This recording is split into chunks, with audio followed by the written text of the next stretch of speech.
திருத்தணி முருகப்பெருமானின் 5வது மற்றும் சினம் தணிந்த படை வீடு ஆகும். இது திருவள்ளூர் மாவட்டத்தில் அமைந்துள்ளது. சூரனை வதம் செய்த பின் முருகன் கோபம் தணிந்து சாந்தமாக அமர்ந்த தலம் இது. இதனால் இக்கோயில் திருமணத் தடைகள், மன அழுத்தம் மற்றும் குடும்ப பிரச்சினைகளை தீர்க்கும் சிறப்பு வாய்ந்ததாக கருதப்படுகிறது.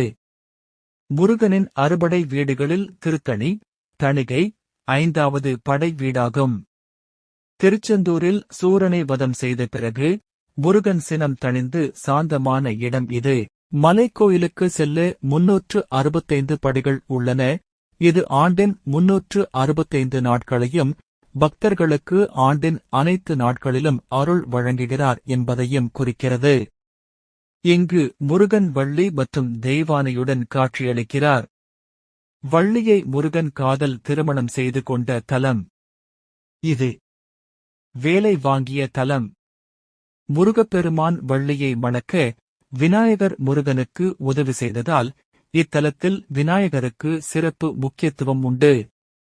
வழக்கமாக நந்தி சிவனை பார்த்திருக்கும், ஆனால் இங்கு முருகனை பார்த்தவாறு இருப்பது சிறப்பு.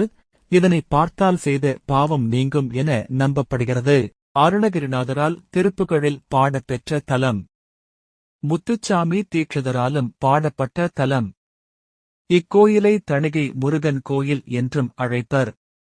ஓம் சரவணபவாய நமக.